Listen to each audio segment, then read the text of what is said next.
Destroy your iPhone you use for YouTube in 6 easy steps. That's today here in the Shade Tree Garage. Stay tuned.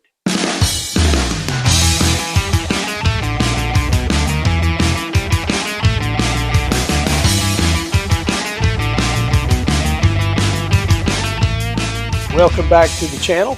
Today we'll be discussing how to destroy the iPhone you use for YouTube recording in 6 easy steps.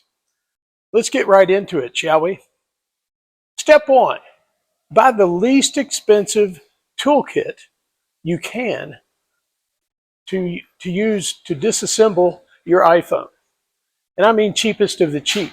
Make sure that the screwdrivers in that kit are extremely cheap, poorly made, and not labeled. That way, when you're trying to get your phone disassembled, you will be trying to figure out which is the Phillips tiny screwdriver and which is the Y tiny screwdriver. You don't want to make it too easy. Make sure that the toolkit you use, the screwdrivers are not magnetized. The tweezers are not magnetized. You don't want to make it too easy to be able to pick up those tiny, tiny screws and put them in the proper place. Step 2, do not use magnification of any kind when you're taking apart your iPhone. You've got good eyes, use them. You don't want to make it too easy for you to find those screws and to see exactly what you're doing, to make sure you're doing it according to the how-to in your YouTube video you're watching. Step number 3, do not attempt any sort of organization of these screws that you remove from your phone, and do not write down where they came from inside the phone. Now, some of the links are different, some of the screw heads are different, but you can figure that out, can't you? Sure you can. Step number 4, do you have the YouTube video on how to disassemble your phone queued up on your laptop right next to your work area? Nah, you don't need that. You've got all that committed to memory, don't you?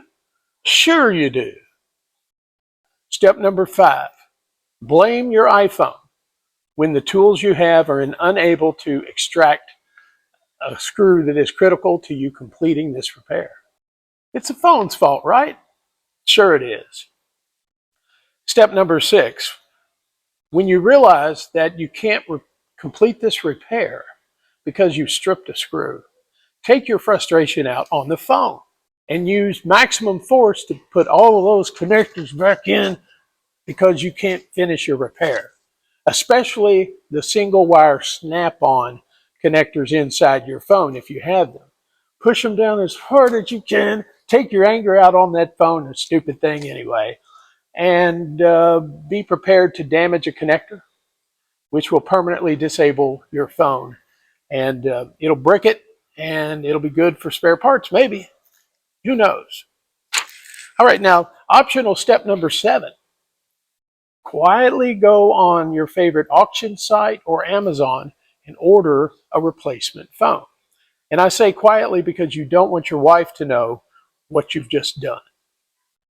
Because if you let her know that you screwed up your own phone and you're buying a replacement, you'll never live it down. And with the holidays coming up, she will be telling everybody in your family about your technical expertise disassembling or fixing an iPhone. That's going to do it for this edition of the Shade Tree Garage. Check back soon. We'll have more content coming and probably some more related to this car I'm working on. Imagine that. All right, we'll see you next time. Take care.